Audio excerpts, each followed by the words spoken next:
Driving back to the apartment on the freeway, I thought it through again. It was as if I was in some temporary reality, with so much unreliable information coming in from the outside world. The scales tipped back and forth over each question.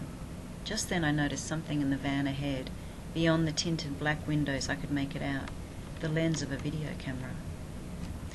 When I got home I collapsed on the bed, and as I drifted off to sleep I heard the phone ring distinctly, 4 rings, and the answering machine clicked on, silently recording.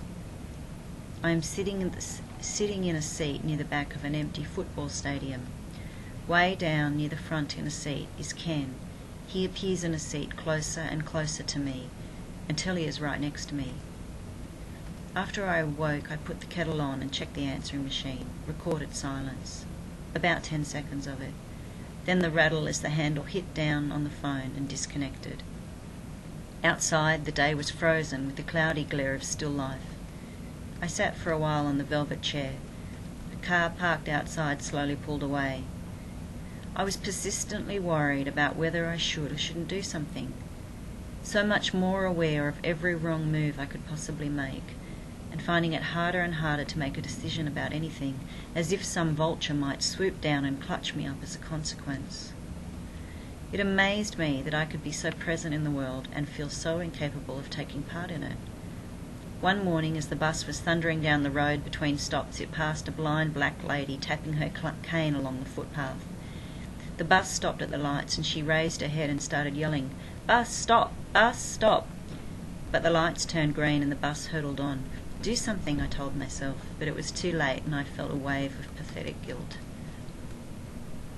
After a few days, the sense of immobilization wore off, and I dyed my hair red to mark a new era.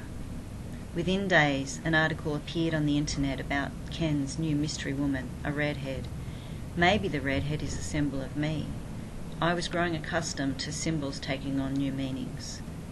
Every time I heard that same song from the cafe, from the house next door on the radio, I went on alert, as if magnetically drawn to its source.